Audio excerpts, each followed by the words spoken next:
Muy buenos días. Hola Teresa, buenos días. Saludamos también allá en la cabina al director del programa Stalin Poveda y también a Carlos Julio Pacheco, que está en los controles. Pero primero tenemos que indudablemente saludar a la amable audiencia, a los radio oyentes de Atalaya, que allá sintonizan este programa sin amarres, no solamente los que están aquí en la ciudad de Guayaquil, también aquellos ecuatorianos que nos sintonizan en las distintas provincias del Ecuador. Y no se diga, también a los que están viviendo o están visitando otros países. Siempre lo hacen, en su mayoría, con nuestras distintas redes sociales de las que dispone esta emisora. Para todos ellos, gracias, muchas gracias por escucharnos. Reciban a cambio un abrazo imaginario a la distancia, estimada Teresa. Claro que sí, en este momento el abrazo también es el del sociólogo Stalin Poveda Granoble, director de este espacio, a quien saludamos desde cabina. Muy buenos días. Buenos días ecuatorianos. Efectivamente estamos en cabina. Iniciamos nuestro programa presencial. Nuestros compañeros Alcides y Teresa todavía están a través del contacto telefónico, pero lo importante es la realización del programa como tal. Hoy, miércoles 7 de octubre del 2020, a 2 días antes de que se festeje la independencia y el bicentenario de nuestra ciudad de Guayaquil. Alcides, buenos días, y Teresa también está con nosotros, como todos los días, Carlitos Pacheco. Hay una agenda importante que lo vamos a verificar para el debate, para el análisis, el día de hoy, a través de los titulares de las primeras planas de los medios de comunicación de circulación nacional. Y además anunciamos la entrevista con el candidato presidencial de UNES, Andrés Arauz. Esto será a partir de las 6:50 de la mañana. Bienvenidos, Teresa. A ver si Teresa está en contacto con nosotros. Retorno, pero ya en este momento me acabo de conectar nuevamente. Vamos a iniciar con este recorrido informativo a través de la lectura de la portada de diario El Universo, la portada impresa. La nota principal nos cuenta que el IVA del 15% y no devolver el impuesto a la tercera edad están en acuerdo con el Fondo Monetario Internacional. La posibilidad de una reforma tributaria que incluya las propuestas hechas en el Staff Report, que es el reporte que sirve para elaborar el acuerdo entre el Fondo Monetario Internacional y el Ecuador, está vigente. Entre los planteamientos consta subir el impuesto al valor agregado, el IVA, del 12 al 15%, eliminar su devolución a las personas de la tercera edad, cobrar el impuesto a la renta, también para el 13º y 14º sueldos, que ahora están exentos, y crear un impuesto a la gasolina y a las emisiones del CO2. El asesor presidencial Augusto de la Torre dice que el gobierno ha pedido una licencia al FBI para continuar con el impuesto a las divisas que viola legislación foránea.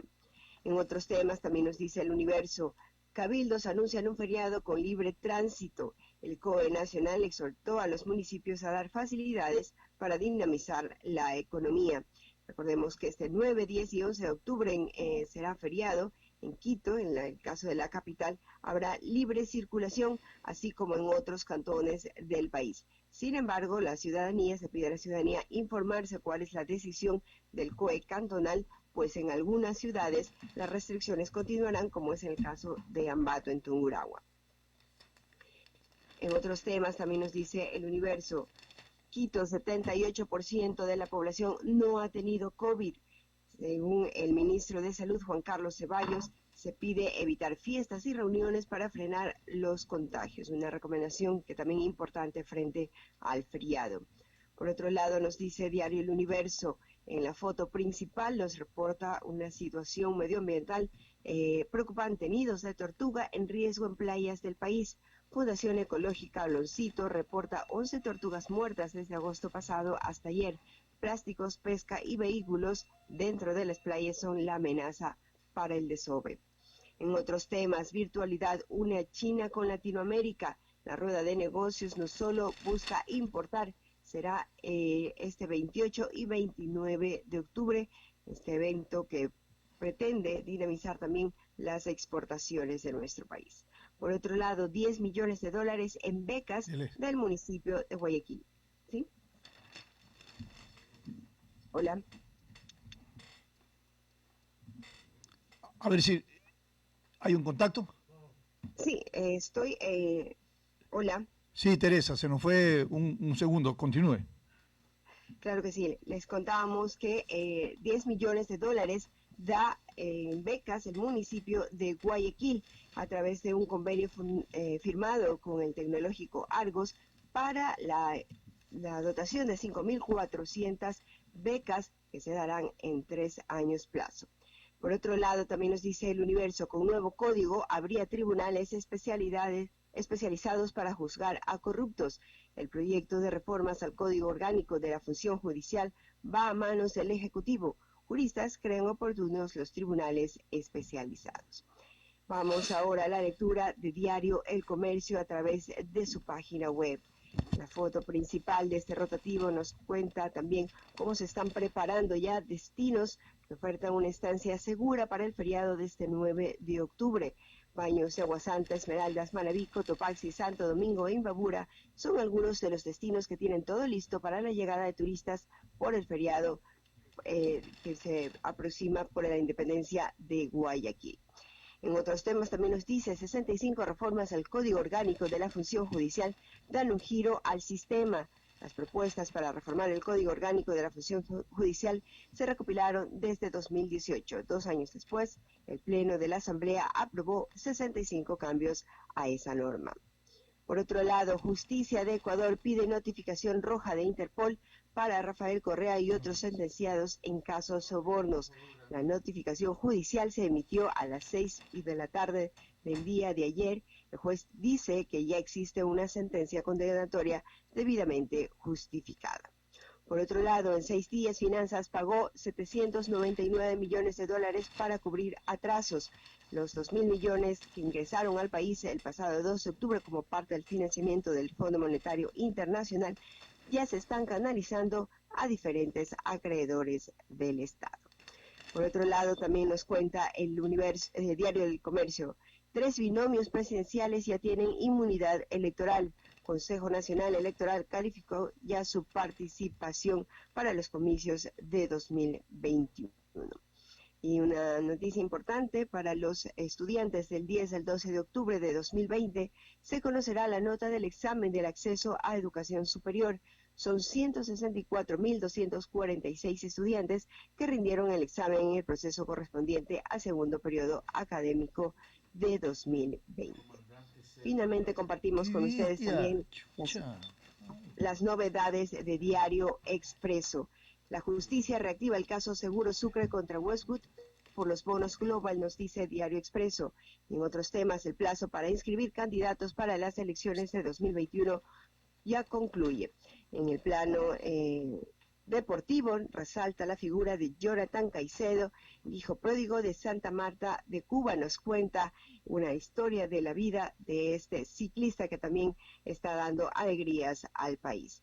En otros temas nos dice Diario Expreso, CEPAL, según la CEPAL, la recuperación de Latinoamérica será más lenta que en la gran recesión, la recuperación en cuanto a lo económico. Así también autoridades socializan plan para erradicar la violencia contra las mujeres.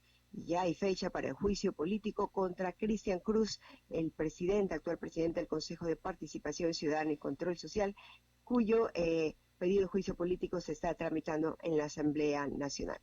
Finalmente, la calificación del binomio correísta queda en suspenso por recurso admitido en el contencioso electoral.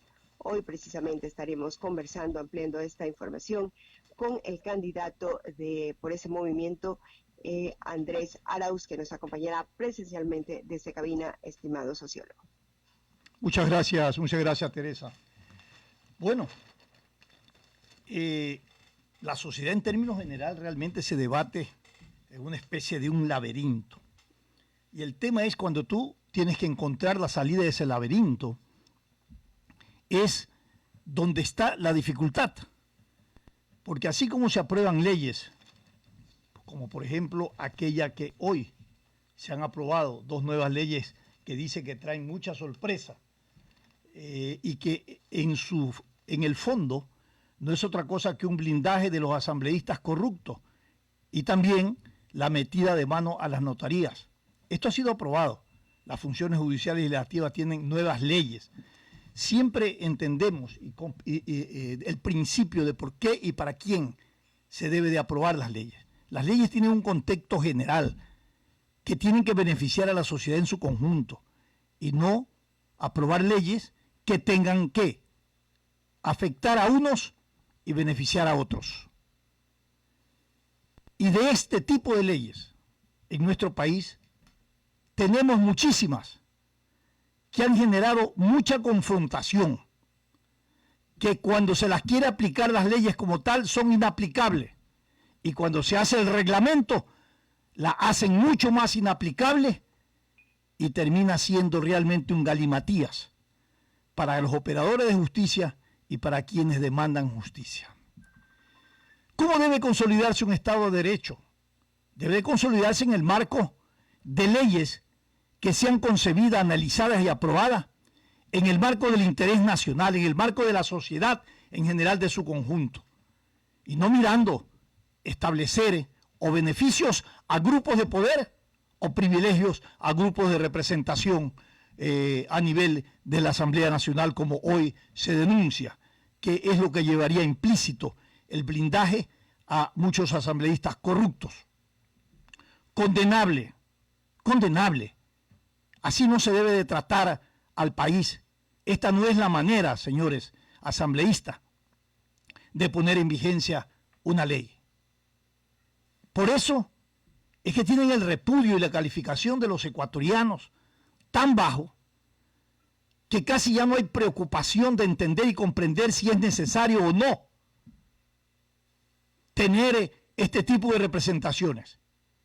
Y por esa razón, en todo un proceso de reinstitucionalización a nivel del país, se está planteando reformas constitucionales que justamente vayan a dar cuenta de cómo se debe desarrollar en el marco de la transparencia y de la real ejecución y puesta en práctica de leyes que realmente tengan un contenido de beneficio para toda la sociedad. Pero junto a esto, hay leyes que están creadas con espacios de discrecionalidades que son la antesala de la corrupción y luego en el ejercicio de la administración de la justicia se convierten en impunidad. Esta última que hace mucho más daño que el propio delito. Y no puede continuar la sociedad ecuatoriana en este tipo de situaciones. Cuando se habla de un proceso de reinstitucionalización, se habla de corregir lo que ha ocasionado el caos, lo que ha ocasionado las distorsiones, lo que ha permitido la discrecionalidad de la metida de mano a la justicia, con antelación a todo esto que ocurre en el país. Hablábamos que había que alejarse de la politización de la justicia o de la judicialización de la política. Pero vamos de extremo a extremo. Hoy se aprueban leyes que deliberadamente encierran factores de discrecionalidades que luego se convierten en impunidades. Y esto no es permitido, es condenable en el país y hay que rechazarlo. Pero hay que hacer una censura social y en este sentido, esa censura social tiene que venir, vuelvo a repetir, desde el poder real, ético y moral que se encarna en los ciudadanos, quienes tenemos que tener un elemento de empoderamiento social que realmente nos permita convertirnos en ciudadanos auditores sociales sobre la gestión de nuestros representados. ¿Qué clase y forma de democracia estamos construyendo?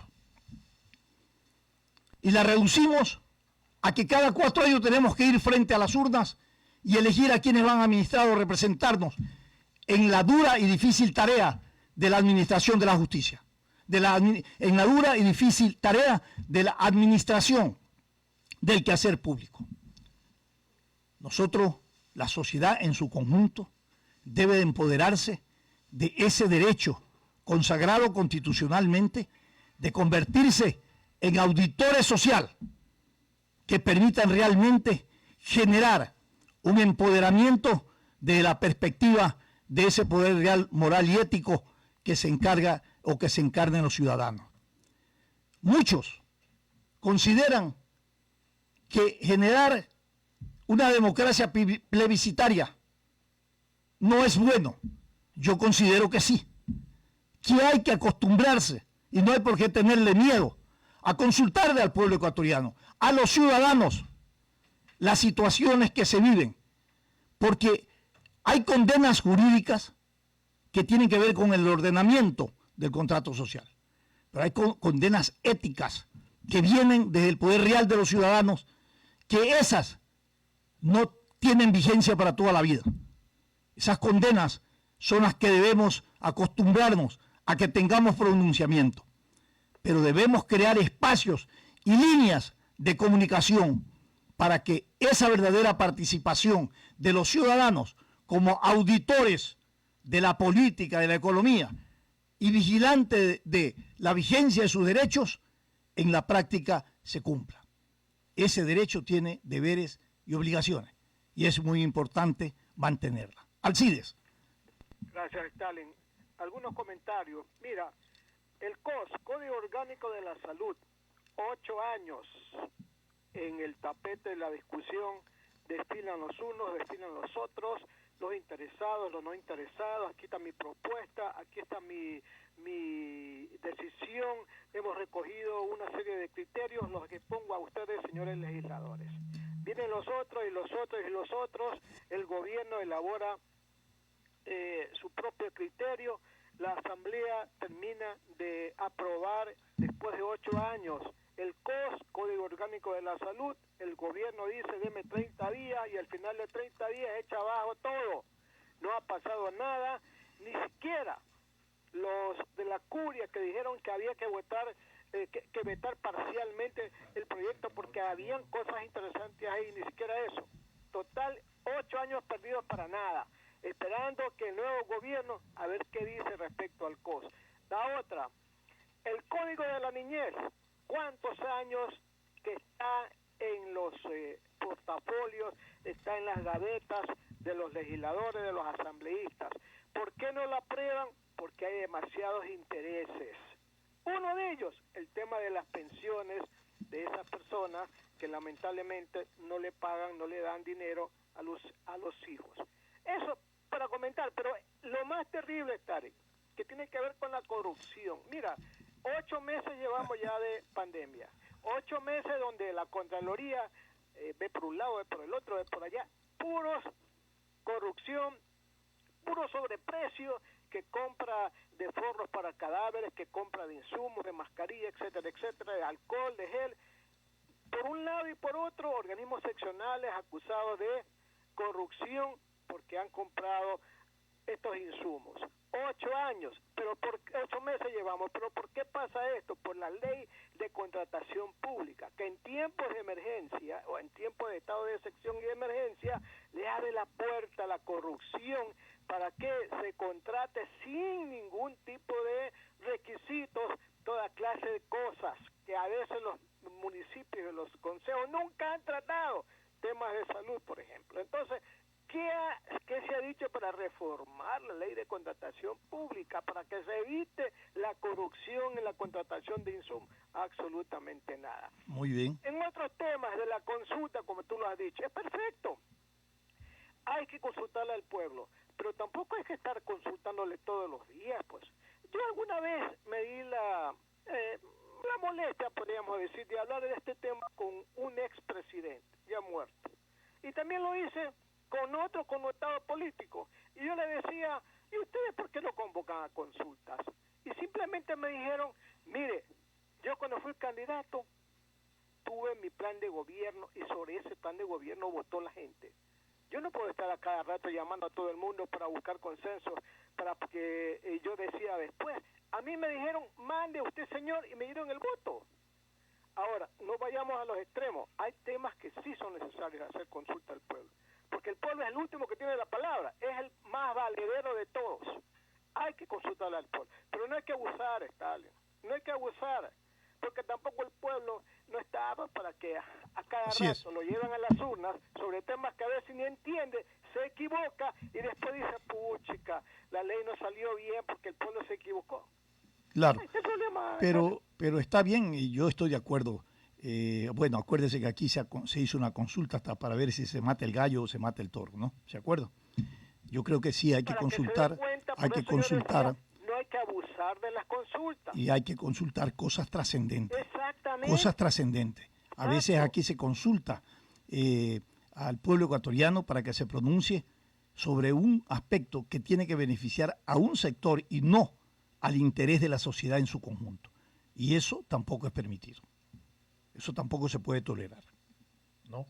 En todo caso, creemos que lo que tú describías, Alcides, la tardanza con que se aprueban las leyes, el tratamiento de estas leyes, cómo se van difiriendo, que son leyes fundamentales, efectivamente es lo que uno siempre reclama, es lo que siempre uno dice, ¿por qué leyes tan importantes, tan trascendentes, toman su tiempo a nivel de la Asamblea Nacional? ¿Y por qué no se aprueban? Porque hay juegos de intereses que están dentro de esas aprobaciones.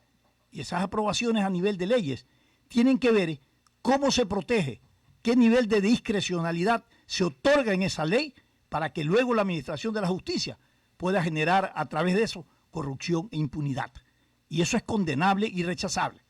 Hay que plantearse interrogantes. ¿Qué democracia e institucionalidad en un Estado de Derecho tenemos que abordar?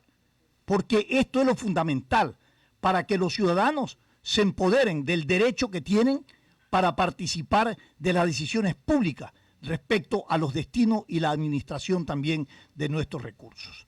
Yo creo que es hacia allá donde tenemos que orientar y lamentablemente demandar y exigir aprobaciones de leyes que tengan realmente contenido en el orden social, político, de cualquier característica, pero que tengan beneficio general para la sociedad y que no respondan a juegos de intereses que son condenables, porque se utiliza la representación popular para aprobar leyes que benefician a corruptos, que benefician y protegen, sobre pretexto de ser representantes ante una asamblea, protegen a asambleístas que realmente cometen actos permanentes reñidos con la ética y la moral pública.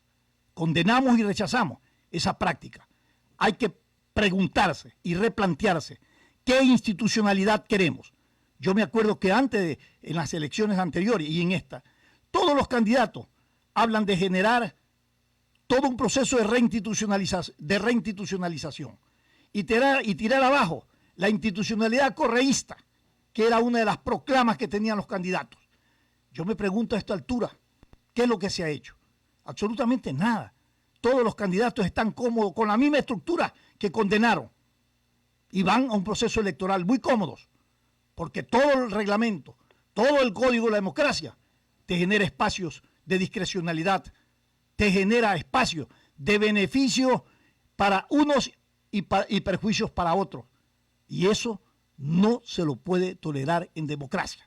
Un Consejo Nacional tremendamente puesto en pésimo predicamento, pero todos los candidatos están cómodos con lo que decide. Vamos a ir con nuestros anunciantes, volvemos, no sin antes indicarles que tendremos inmediatamente después de nuestros anunciantes una importante entrevista con el candidato Andrés Arauz de UNES. Volvemos inmediatamente. Este es un programa de opinión, categoría O, apto para todo público. El siguiente es un espacio publicitario apto para todo público. En UTE, creemos que el futuro está en manos de nuestros estudiantes y agregar valor a sus vidas está en las nuestras. Con una educación práctica y moderna, creando experiencias únicas, formando líderes y sobre todo, que disfruten el camino. Doctor Galo Cabanilla, Canciller UTE. Los invito a la UTE porque el éxito es el resultado de hacer lo que te apasiona. Despierta tu pasión y descubre tu mejor versión. ute.edu.es A partir de ahora, todos tus trámites con Interagua deberás realizarlos por medio de la aplicación móvil de Interagua, que puedes descargar para Android o iOS llamando al 134 del call center o en la página web www.interagua.com.es. Si requieres atención presencial en agencias, deberás agendar tu cita de forma previa para que acudas a la hora que te corresponda y no tengas que esperar ni hacer filas. También puedes programar una videollamada y recibir atención personalizada desde la comodidad y seguridad de tu hogar. Recuerda, tus trámites ahora son en línea, o si prefieres, agenda tu cita presencial en la aplicación móvil de Interagua llamando al 134 opción 4 o en la página web www.interagua.com.es. Interagua, siempre contigo. Los bomberos de Guayaquil continuamos cuidando de esta ciudad. Ha llegado el momento de que nos ayudes a proteger a tu familia. Lávate las manos constantemente. Infórmate solo de fuentes oficiales. Recuerda que si tienes una emergencia, debes llamar al 911 y te ayudaremos. Cumplir las medidas de seguridad previene el contagio.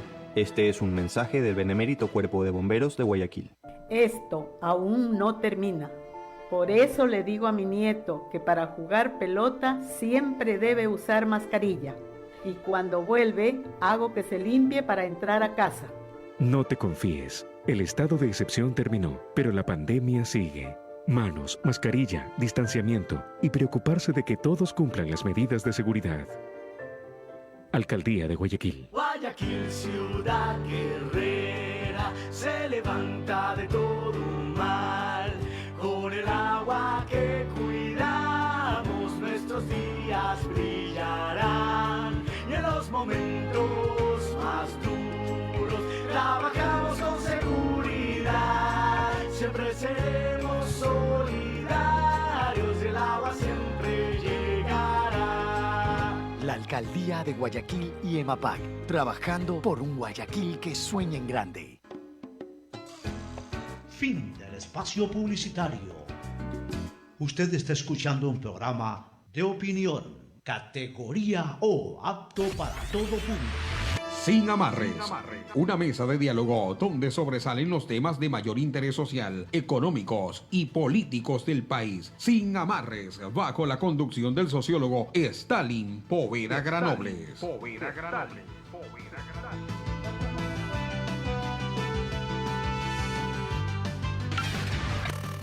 En Sin Amarres, le damos la bienvenida al invitado de hoy.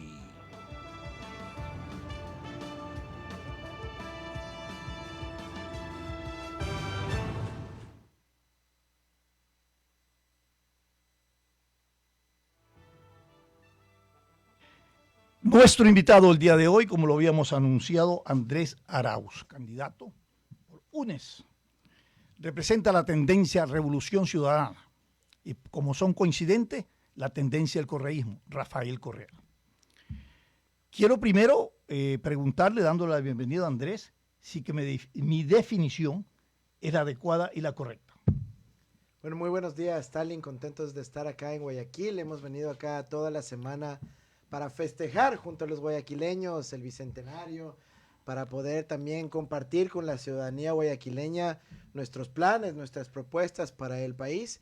Y por supuesto representamos esa gran fuerza del progresismo que también representa a Rafael Correa y su legado, y con el cual vamos a volver a reconstruir nuestro país que tanto ha sufrido en estos años de traición, de que la prioridad fue la persecución y no atender las necesidades de la ciudadanía. Perfecto, Andrés. Vamos a hablar de lo conceptual.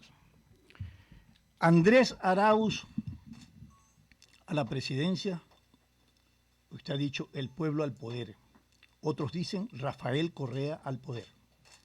En el caso de Rafael Correa ya no lo puede tener físicamente, lo podría tener virtualmente, administrando o compartiendo con usted el poder y la administración del Estado ecuatoriano desde Bélgica. Ese es un escenario. Y el otro escenario es que venga al país después de que ustedes, si son beneficiarios del voto popular y llegan a la presidencia, planteen una amnistía para el expresidente Rafael Correa. Está dentro de las consideraciones y de la propuesta estratégica en este proceso, esta consideración, este hecho, este elemento. Mira, vamos a ir por partes. La Constitución de la República es clarísima. Quien toma las decisiones en el Estado ecuatoriano es el presidente de la República. Y el presidente de la República seré yo. Ahora, como es evidente y obvio, Rafael Correa será uno de mis principales asesores. ¿Quién no quisiera contar con una persona que ha logrado tanto para nuestro país, una transformación social, económica, productiva, con un despliegue de infraestructura enorme que ha beneficiado a todos los ciudadanos y también al empresariado nacional? Así que él será un aporte importantísimo de mi gobierno. Veamos, si es que hasta que nosotros lleguemos al gobierno en mayo del 2021, los procesos continúan su marcha y Rafael Correa tiene varias opciones, tanto a nivel nacional como a nivel internacional. Pero lo que es claro, y la ciudadanía lo sabe, es que nosotros vamos a reivindicar la inocencia de nuestros líderes históricos, porque el pueblo está consciente de que aquí han habido sentencias al apuro, express, para evitar su participación política. Ha habido una persecución lamentablemente grosera que ha ocupado la agenda política de un gobierno en vez de atender las necesidades ciudadanas. Perfecto. Así que eso vamos a reivindicarlo y tenemos una serie de instrumentos, pero especialmente esperando que la justicia internacional también opere. Está claro. El otro aspecto es progresismo o populismo. Cuando se invoca al pueblo ecuatoriano, que es el que va a gobernar, usted lo ha dicho, usted a la presidencia, el pueblo al poder. ¿Cómo se come esto en la práctica del ejercicio del poder cuando el ciudadano cada vez ve más distante el poder frente a sus reivindicaciones y sus necesidades? Mira, nosotros no tenemos ningún miedo de invocar al pueblo. Nosotros lo hemos hecho ya con 14 procesos de elecciones cuando Rafael Correa estuvo gobernando. Siempre ganó, ¿no? Hemos planteado exactamente que la democracia, el pueblo ecuatoriano, se pronuncie cuantas veces sean. Y en esta ocasión no va a ser distinto. Vamos a gobernar siempre al pueblo. Y si es que enfrentamos bloqueos, si es que enfrentamos boicots, si es que los poderes fácticos no quieren ceder sus espacios que han logrado con un gobierno traidor, pues invocaremos nuevamente a que el pueblo esté presente de todas las maneras, en las urnas y en las calles. Perfecto, Andrés. Ahora quiero preguntarle algo testimonial y pragmático. ¿Qué pasa en los recorridos que usted tiene? ¿Cómo la gente lo ve? ¿Cómo se expresa? ¿Cómo lo recibe? ¿Qué demanda tiene? Mira, la ciudadanía ahorita en todas las partes del país lo que enfrenta es una situación de desesperanza. El ánimo está extremadamente bajo y lamentablemente la coyuntura económica tiende a empeorarse y no a mejorar por una pésima gestión en donde se han puesto las prioridades al revés. Entonces la ciudadanía, cuando habla con nosotros en todas las partes del país, lo que dice es, por favor, necesitamos recuperar la situación económica, necesitamos devolverle la dignidad a las familias ecuatorianas y nosotros estamos clarísimos que esa es nuestra principal y única prioridad en el corto plazo. Correcto. Recuperar la economía del país, pero no como algunos piensan que es cuadrando una hoja en Excel, como si la economía del país estuviera en algún libro, no. Para nosotros la prioridad es atender el bolsillo de las familias para que puedan salir al mercado, a la tienda, al súper y poder hacer sus compras, abastecerse y alimentar a sus hijos. Especialmente las madres de familia están sintiendo esa desesperación y vamos a atender eso inmediatamente. Perfecto. El gobierno del expresidente Rafael Correa, en el cual usted también fue funcionario, ¿no? Tuvo la oportunidad efectivamente de cuadrar todo el tema de economía y los déficits que permanentemente se venían acumulando. Y se acumularon no solamente déficits, sino deuda externa. Hoy quiero preguntarle a usted, ¿cómo consigna o cómo mira usted la negociación con el Fondo Monetario Internacional que ha llevado adelante el presidente Lenín Moreno, considerado como uno de los créditos muy grande, muy importante históricamente? Y usted tuvo la oportunidad de hablar con el Fondo Monetario Internacional. Y bueno, y dijo que en una economía raquítica lo que se necesita es una reactivación. ¿Cuál va a ser, si usted llega a la presidencia, el tratamiento a esos acuerdos? ¿Ha leído el documento? ¿A qué se compromete el Ecuador respecto a este agresivo endeudamiento? Sí, mira, vamos precisando algunas cosas. Si bien en el gobierno de Rafael Correa hubo un cierto nivel de endeudamiento, incluyendo de deuda externa, eso se vio reflejado en obras, en una cantidad enorme de hidroeléctricas, vías, puertos, aeropuertos, vialidad, etcétera, que el pueblo ecuatoriano lo puede ver, es tangible, lo puede tocar y puede usar sus servicios, puede ir al hospital, puede atenderse. En cambio, el endeudamiento masivo, que ha sido predominantemente en estos 3 años del gobierno de Moreno, no se ve expresado en obra física. La ciudadanía se pregunta dónde está ese dinero. Y la misma pregunta le hicimos al Fondo Monetario Internacional en la reunión que tuvimos hace 3 semanas. Y le dijimos, miren señores del FMI, estamos recibiendo este nuevo paquete de endeudamiento. Que está bien, vamos a recibir dinero. Pero ¿a dónde va a ir esa plata? ¿Se va a quedar en el Ecuador o nuevamente va a salir fuera del país? Y les dijimos que ese dinero que se está recibiendo tiene que quedarse en el Ecuador, tiene que dar la vueltita dentro del país, tiene que circular, tiene que generar actividad económica para los ecuatorianos. Y bueno, ellos obviamente se dan cuenta de la situación. ¿Cómo le ponemos la plata en el bolsillo a los ecuatorianos? Mira, con ese dinero lo que primero hay que hacer es obviamente igualarse con toda la deuda social que tiene el Estado ecuatoriano. Es muy grande. Con su gente. Estamos hablando de pequeños proveedores que no han podido pagar los sueldos ahora le están a sus pagando. Trabajadores. Incluso va a permanecer porque las deudas son, no va a alcanzar, ¿no? Son sobre 6,000 millones de dólares. Correcto. Y hay un problema además que el crédito del FMI está pensado, insisto, como cuadrar una hoja de balance y no desde la perspectiva de atender las urgencias ciudadanas de las familias ecuatorianas. Entonces, nosotros lo que planteamos directamente es mediante una seguridad social de emergencia, proveer de dinero directamente a través del sistema de dinero electrónico en los celulares, en los bolsillos de las familias ecuatorianas, y de esa manera reactivar el consumo, porque usted sabe, ¿quién va a invertir en una economía que no tiene consumidores? Pues. Correcto, Andrés. Y eso es clave restablecer. Es clave restablecer esa relación entre oferta de servicios o de productos y capacidad adquisitiva de consumo. Es fundamental, si no, no hay una dinámica de desarrollo productivo ni de mercado. Pero retomando el tema sobre las inversiones, la calidad de la inversión. Usted dice, mire, en el gobierno de Rafael Correa, toda la inversión pública está ahí, los ciudadanos la disfrutan. Pero también esas inversiones públicas, en su gran mayoría, han sido cuestionados por actos de corrupción. Muchos funcionarios de alto nivel del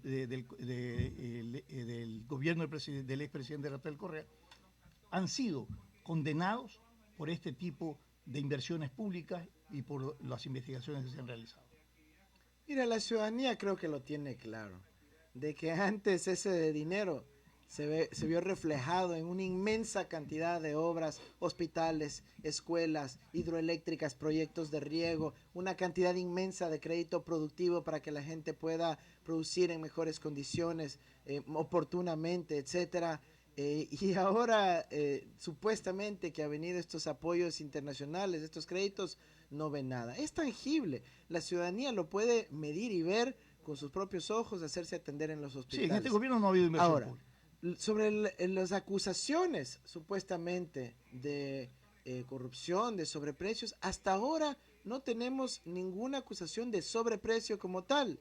Lo que ha habido es acusaciones, muchas veces sin los elementos de prueba correspondientes, como en el caso en donde se ha sentenciado a Rafael Correa justo el día antes que tenía que hacer el proceso de inscripción de las candidaturas. Entonces vemos que aquí ha habido una política de manipulación de la justicia con fines de persecución. Ahora, si es que sí hubo personas que incumplieron la ley, que malversaron los recursos públicos, como los casos que conocemos de Petroecuador, como el caso del sobrino del Contralor, que está ahí en Miami detenido con las bolsas de dinero, pues es evidente que tienen que estar sancionados y tienen que ir a la cárcel, claro, pero por supuesto. Es muy difícil comparar, Andrés, entre los que están huyendo, los de este gobierno, los del anterior gobierno, todos están en proceso de investigación y otros hasta han sido condenados. Pero retomemos el tema de la renegociación del tramo de la deuda externa. Y yo le preguntaba, ¿cuál va a ser su posición? Porque va a tener que hacer reducción de tamaño del Estado. Eso es el compromiso al cual ha subido el gobierno. Significa dejar sin empleo a muchísima gente. Va a tener que subir el IVA, que le indican que deben subir 3 puntos, ¿no? Va a tener que determinar cuáles son las fuentes de financiamiento para lograr un equilibrio presupuestario. Cuando sabemos nosotros que el equilibrio presupuestario tiene solamente dos fuentes de financiamiento. Son los tributos, por un lado, y el tema petrolero. ¿Qué visión tiene usted para evitar, primero, hacer eso? Y segundo, ¿usted va a renegociar estos acuerdos si llega a la presidencia? Pero por supuesto que vamos a renegociar. Nosotros no estamos dispuestos a sacrificar al pueblo ecuatoriano, a sacrificar a las familias ecuatorianas por satisfacer estas negociaciones de un ministro que se nota que ha estado trabajando para Washington y no para el Ecuador. Si ahora ya le ofrecieron el carguito, el puestito allá en el Banco Interamericano. Eso demuestra claramente para quién está trabajando. Y nosotros hemos sido claros con el Fondo Monetario y les hemos dicho, miren, este gobierno está firmando estas cosas, pero compromete al siguiente gobierno. Y voy a ser directo. Nosotros no vamos a cumplir esas condiciones que exigen sacrificios a las familias ecuatorianas. Nosotros, al contrario, lo que queremos que, si es que el FMI quiere que paguemos esa deuda, se necesita pues que no esté un muerto que quiera pagar la deuda. Necesita más bien que la economía esté fornida, trabajando, educada, saludable, para que pueda generar excedentes y con ese dinero pues pagar la deuda. Entonces nosotros vamos a tener como prioridad el crecimiento económico y el restablecimiento de los equilibrios macro, fiscal, etcétera. Lo haremos pero paulatinamente. Esa no será nuestra prioridad en el corto plazo. Ahora, yo le quiero preguntar algo que me parece a través de la exposición que usted está realizando, Andrés Arauz. Lo siguiente. Este anuncio que lo ha dicho aquí en esta radio, de que no va a respetar estos acuerdos, que van a tener que renegociarse o revisarse, ¿no es un mensaje de inestabilidad en el orden de la seguridad jurídica para el país en un proceso electoral? De ninguna manera, Stalin, de ninguna manera. Y que se entienda claramente, es al contrario, es defender los derechos de la ciudadanía. ¿Cómo vamos a respetar un acuerdo que hace a última hora un gobierno que además está claramente trabajando para otros intereses? Nosotros vamos a evitar que se cometa el mismo error que cometió el FMI con Macri en Argentina, que teniendo ya esa experiencia quieren volver a cometer el mismo error, sabiendo que se viene un gobierno progresista que va a poner otras prioridades. Tienen que ya reorientar ese programa de acuerdo con el Fondo Monetario en esa dirección. Y afortunadamente hay la demostración de que sí es posible. Cuando llegó Alberto Fernández en Argentina, cambió las condiciones que negoció Macri y ha habido más bien apertura para que se respete primero la dignidad del pueblo argentino, y de esa misma manera será en el caso nuestro. También está diciendo entonces con este mensaje que las relaciones con los multilaterales, Banco Mundial y otros, son ásperas desde el inicio.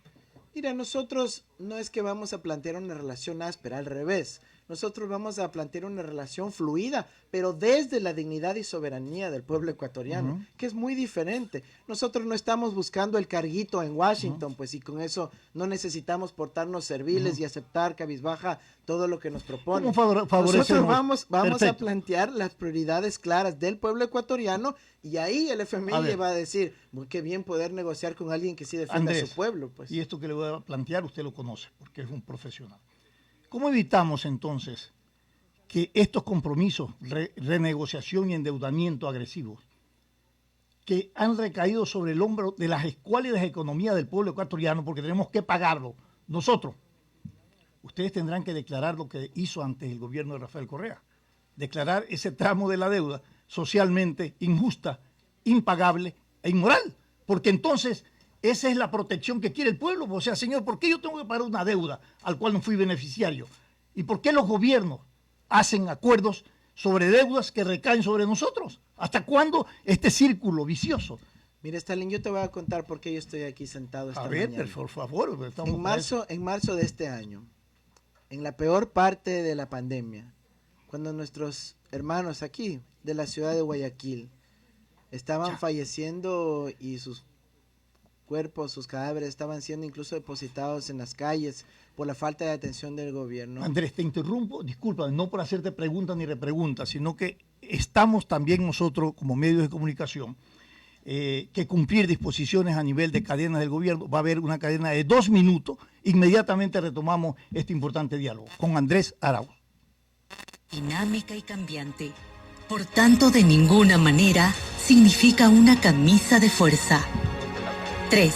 El respaldo financiero por parte del Fondo Monetario Internacional, FMI, es al programa económico del Ecuador. No condiciona, sino que acompaña las metas que se plantea el propio país para recuperar su economía. 4. Sin duda el país necesita reformas estructurales que le permitan recuperar la economía. El programa actual traza una hoja de ruta que deberá definirse el 2021, bajo criterios de equidad y progresividad. Es decir, que quien más tiene, más paga. 5. El respaldo financiero de la comunidad internacional ha sido vital para resistir la crisis económica. En estos momentos, el cumplimiento de pagos atrasados está reactivando la economía, devolviendo la liquidez al sistema y aumentando la esperanza de que en el 2021 y 2022 se podrá continuar por una ruta segura hacia la recuperación. 6. Con la transparencia que el Gobierno Nacional ha mantenido durante su gestión, todos los documentos del programa con el FMI son públicos, para que sirvan de insumos para una discusión técnica y equilibrada que la sociedad ecuatoriana necesita mantener. Sembramos futuro. Autorización número 0271. CNE, Elecciones Generales 2021. Este es un espacio de la Secretaría Nacional de Comunicación. Atalaya, los profesionales de la radio. Este fue un espacio contratado. Radio Atalaya no se solidariza necesariamente con las opiniones aquí vertidas. Sin amarres, una mesa de diálogo donde sobresalen los temas de mayor interés social, económicos y políticos. Continuamos con esta importante entrevista al candidato Andrés Arauz. Usted, antes de este corte, de esta interrupción, dijo que iba a explicar por qué está aquí y posiblemente por qué es candidato. Y luego le dejo formulada la otra pregunta. ¿Usted ha escuchado que la cadena estaba orientada a decirle al país los beneficios de esta renegociación y de estos acuerdos? Y usted sobre eso ha dicho que esta es la gran estafa de la deuda externa. Explíquele al país. Mira, qué bueno que ahora pareciera que el debate va a ser en contra del gobierno, ¿no es cierto? Va a ser la tónica de la campaña, Así ¿no? es. Defendiendo a sus candidatos de la banca y nosotros tratando de mostrar por qué defendemos a las familias. Pero mire, yo estaba contándote por qué estoy aquí. Tiene que ver justamente con esa gran estafa, ese manejo de la deuda que tanto daño le ha hecho a nuestro país.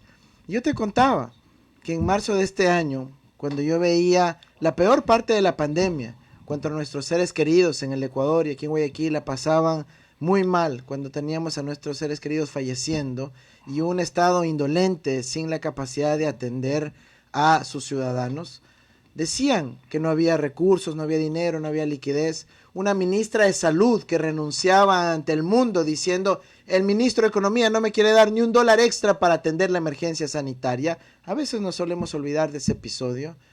Y teníamos ese dolor porque el gobierno decía: es que no tengo plata. Mira, yo estoy aquí porque nosotros desde la sociedad civil, desde la veeduría ciudadana, hicimos las cuentas, pues cuadramos lo que tanto les gusta a este gobierno.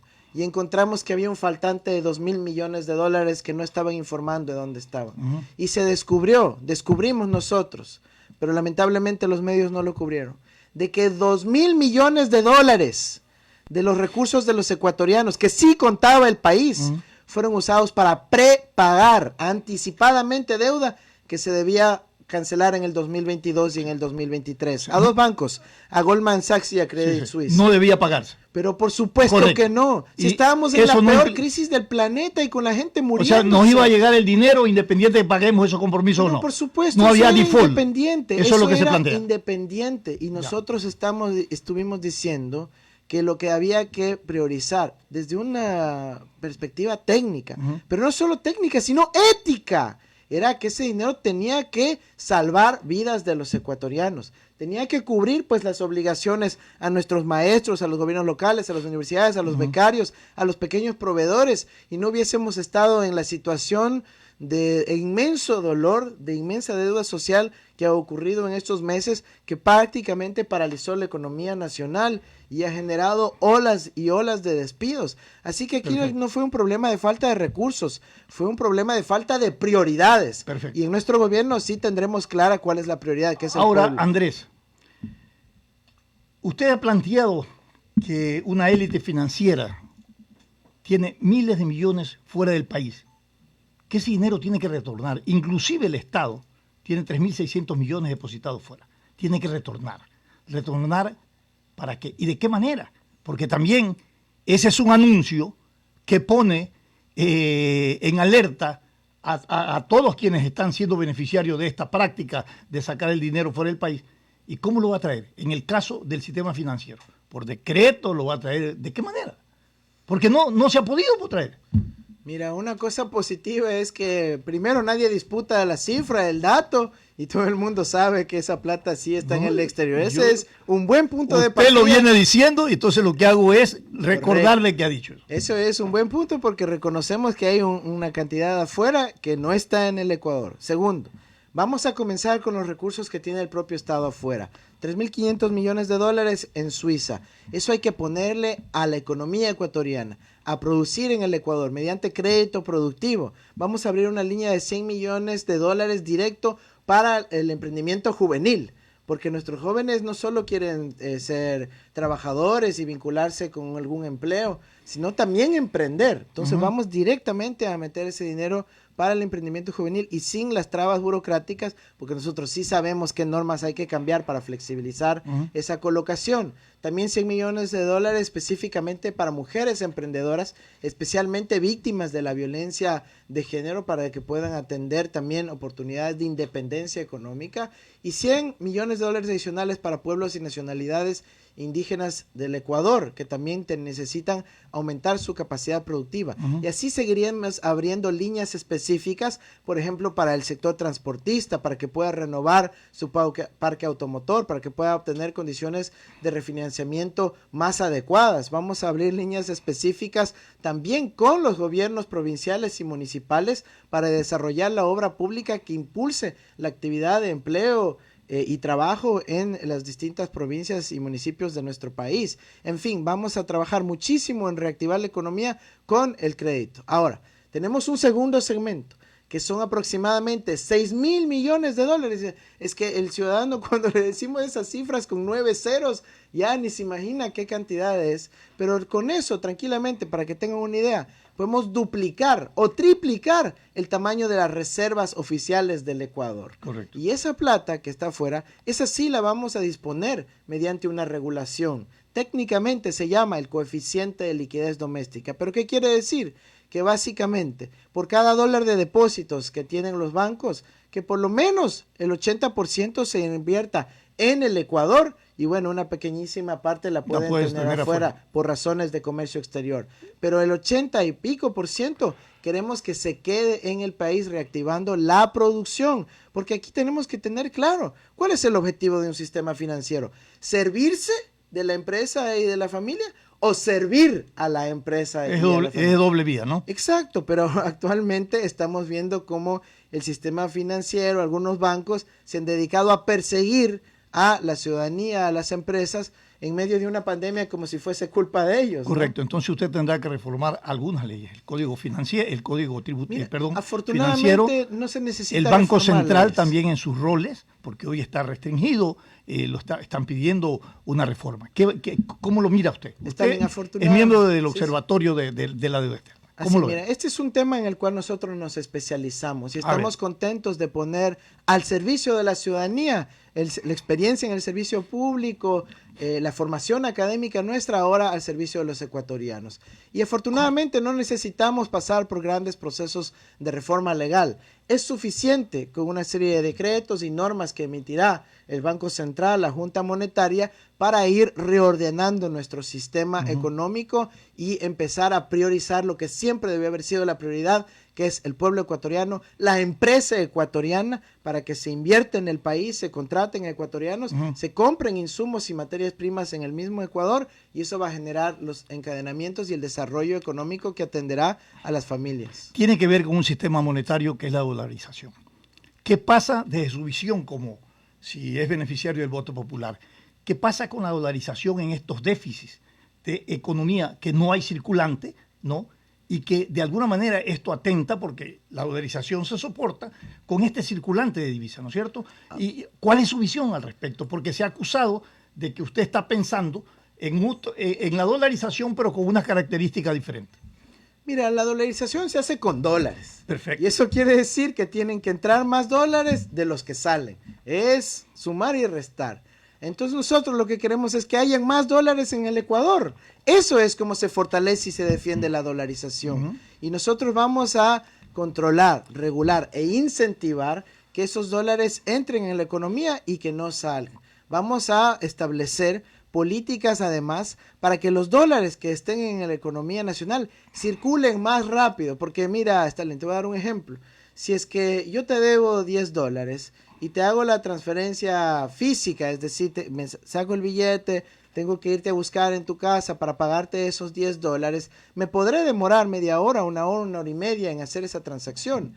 Pero si lo puedo hacer electrónicamente, me demoro 5 segundos y ni siquiera tenemos que coincidir en el mismo espacio físico. Eso permite que apenas tú recibas esos $10 de forma electrónica, tú también ya puedes pagar tus obligaciones. ¿Es que llegue a un nivel de cultura tecnológica para asumir esto? Pregunta. Claro, se necesita y lo hemos logrado afortunadamente. Quizás es uno de los beneficios de la pandemia, donde la gente hace transacciones por WhatsApp. Correcto. Y eso es un elemento que va a dinamizar la economía. Perfecto. Porque se incrementa lo que se llama la velocidad de circulación del dinero, en donde con la misma cantidad de dólares podemos tener más actividad. Dígale al país que no tenga preocupación, que usted va a mantener la dolarización, porque es una de las cosas que está en el ambiente político del debate. Mira, sabemos que ese intento de poner en el ambiente político esos rumores son mal infundados, están basados en estrategias de descrédito, pero que la ciudadanía lo sepa con claridad. Vamos a fortalecer y defender la dolarización y nosotros sabemos cómo hacerlo. Correcto. Modelo económico y desarrollo productivo, Andrés. De eso también usted conoce mucho. Cambio de matriz productiva, por un lado.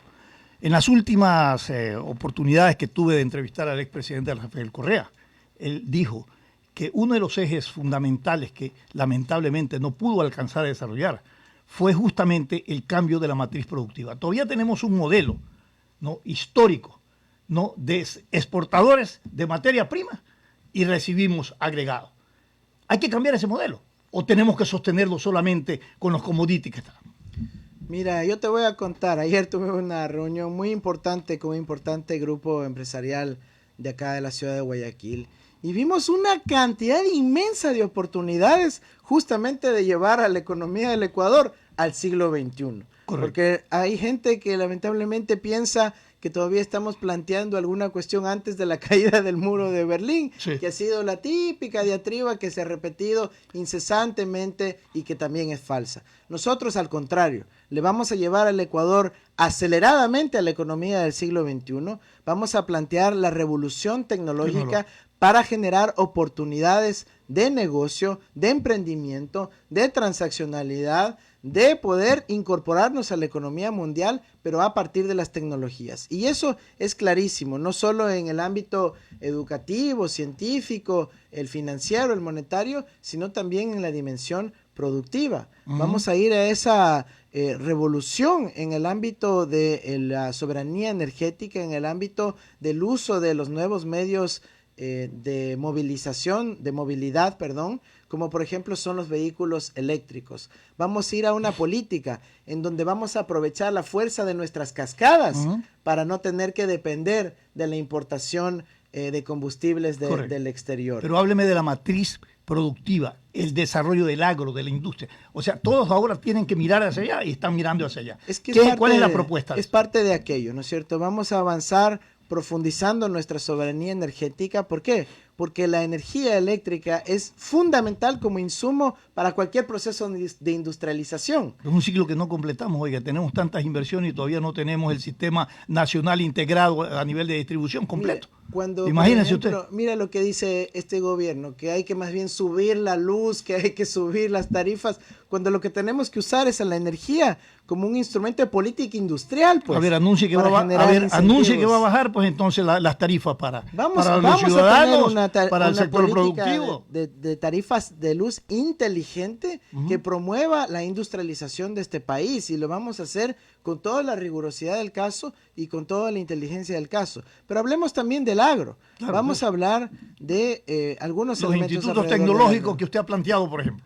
Sí, bueno, vamos por partes, ¿no es cierto? Con relación a la política para el agro ecuatoriano, vamos a avanzar en una institucionalidad adecuada que reconozca ese esfuerzo de nuestros agricultores que fue tan crítico en medio de la pandemia. Imagínense si es que los trabajadores del campo hubieran también detenido su producción mientras estábamos en la situación de la pandemia. Nos hubiéramos muerto de hambre todos, pues. Así que ese reconocimiento al campesino, al trabajador agrícola de nuestro país, va a verse reflejada en la política pública.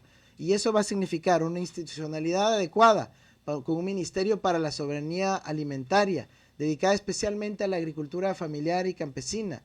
Va a verse reflejada en una política de fomento a la calidad para poder abrir nuevos mercados de exportación, con una agrocalidad mucho más potente, pero también que fomente las capacidades de nuestros productores. Una política de riego que ya finalmente ponga orden en todo el asunto de las competencias alrededor del riego, que permita no solo los grandes multipropósitos y proyectos de riego que los vimos en el gobierno de Rafael Correa, sino también el riego secundario y terciario para que pueda llegar a cada unidad productiva y tecnificándolo mejorar la productividad de nuestro campo. Una de las limitaciones. Y solo un elementito final, es la política de comercialización. Perfecto. Porque aquí lo que ha habido es muchísimos abusos con vaivenes en los precios y el más vulnerado ha sido el productor. Vamos a trabajar en una adecuada política de comercialización para que se respeten los precios de sustentación y que el productor ecuatoriano pueda tener también condiciones dignas de producción en el campo ecuatoriano. Andrés, usted conoce que, y sería muy interesante, esto sí hacerlo en una hoja Excel, conoce cómo está la estructura de la propiedad de la tierra en términos de desarrollo productivo, en términos de propiedad. Está concentrada en pocas manos, en unos casos y en otras cosas son minifundios que no contribuyen ni cumplen su objetivo para lo que fueron creados. ¿No sería importante mirar un poco, recomponer esa estructura de la propiedad que hay de la tierra para de alguna manera dinamizar y ampliar los beneficios reales que tiene el campesinado, la gente que trabaja en el campo, para poder hacer producir la tierra? Mira, la cuestión de la tierra tiene que verse integralmente. También tiene que verse el acceso a fuentes de agua, es decir, el riego. Tiene que verse en el marco del ordenamiento territorial, es decir, una cosa es tener tierra en pendiente, otra en planita, ¿no es cierto? Y todo eso tiene que verse integralmente. Nosotros avanzamos en el catastro de las tierras rurales en el Ecuador con el sistema SIC Tierras. Lamentablemente este gobierno lo ha dejado botado. Hay una inversión que se hizo muy importante justamente para la planificación adecuada, pero nosotros no queremos asustar a nadie con procesos que van a ser repentinos o no. Nosotros vamos a hacer planificadamente lo que se denomina el ordenamiento territorial para que vayamos definiendo también la ampliación o no de las fronteras agrícolas por tipo de cultivo, porque hay otro problema. Acá este gobierno permitió que todo el mundo de repente empiece a ampliar la frontera de la producción del banano, y eso generó una caída de los precios. Entonces hay que ser muy inteligente en cómo se regula la tierra, el ordenamiento territorial agrícola, y vamos a hacer un gran trabajo al respecto porque vamos a contar con una inmensidad de ecuatorianos que junto con los servidores públicos honestos que sí hay en el Estado ecuatoriano se van a incorporar también a trabajar para nuestro país. Usted vive en el país, es ecuatoriano, y lo cotidiano le hace entender la gran preocupación de la gran mayoría del pueblo ecuatoriano respecto a la inseguridad. Este es un tema trascendente, porque el tema de la seguridad es un tema fundamental de responsabilidad privativa del gobierno y de derecho para nosotros los ciudadanos que tenemos que recibirlo. ¿Cómo abordar este tema que realmente cada día crece indeteniblemente, y no solamente el delito común, sino el crimen organizado y estructuras delincuenciales que se han tomado las estructuras institucionales que devalúan el carácter de un Estado de Derecho y el valor de una democracia. Mira, aquí tenemos que trabajar en 3 ejes y vamos a ser clarísimos. La primera parte tiene que ver con devolverle la seguridad económica a las familias, porque hay muchos ecuatorianos que no es que tienen pues una práctica de delinquir, sino que por la gravedad de la situación lamentablemente se ven obligados a poder ejercer este tipo de actividades malsanas y afectan a la familia ecuatoriana. Nosotros vamos a comenzar devolviéndole estabilidad económica, social a las familias y de esa manera reducir la ansiedad ocurrida y que genera inseguridad social, inseguridad en general ciudadana. Un segundo eje tiene que ver con el trabajo con nuestra juventud. Nosotros estamos conscientes de que ahorita se han perdido cantidad de oportunidades deportivas, de recreación, de esparcimiento juvenil, de oportunidades de trabajo para nuestros jóvenes y que ha ocasionado que en los niveles de delincuencia aumenten por esos motivos. Y eso tiene que ver con una política amplia de espacio público, de generar también oportunidades para nuestra juventud y vamos a trabajar ahí. Y la tercera, obviamente, pues tiene que ver con el sistema de justicia y seguridad ciudadana y en el caso de crimen organizado, de un sistema de inteligencia que funcione adecuadamente, no que se dedique pues a perseguir a los políticos que nosotros por pensar diferente tenemos hasta seguimiento de inteligencia acá afuera, sino que se dediquen realmente a perseguir a los que están contaminando la salud de nuestros jóvenes con el microtráfico, con los efectos dañinos del crimen organizado a nivel transfronterizo, a nivel de la minería ilegal. Y lamentablemente acá están cambiadas las prioridades de este gobierno y nosotros sí sabremos ejercer una verdadera reforma judicial en donde lograremos la verdadera independencia, pero sobre todo un sistema que vaya solucionando los problemas de la gente. Una fiscalía que pueda atender realmente las denuncias de los ciudadanos y que no pasen ahí al sueño de los justos por a veces decenas de años sin que se haga nada. Entonces vamos a informatizar, a aumentar la dosis tecnológica de nuestro sistema de seguridad para que la ciudadanía pueda hacer veeduría social sobre cómo están gobernando y decidiendo nuestros jueces, por ejemplo. Seguridad social es uno de los temas que se debate alrededor de esta campaña política. Y al gobierno del presidente Rafael Correa, estoy repitiendo lo que se dice en el concierto de opinión, se le culpa de que este 40% que usted ha dicho que ha sido mal entendido, este 40% del pago que debía darse, no oportunamente, sino el momento que lo necesite, no funciona, porque en momentos de crisis, cuando el Estado no tiene plata, ¿cómo va a salir a la asistencia o al auxilio de esos déficits que hay a nivel de la seguridad social? ¿Qué visión tiene respecto a este tema? Mira, la seguridad social tiene problemas de coyuntura y problemas de estructura. En los problemas de coyuntura, evidentemente, estamos en una crisis de pandemia y la seguridad social tiene que ahí atender a la ciudadanía que se ve afectada.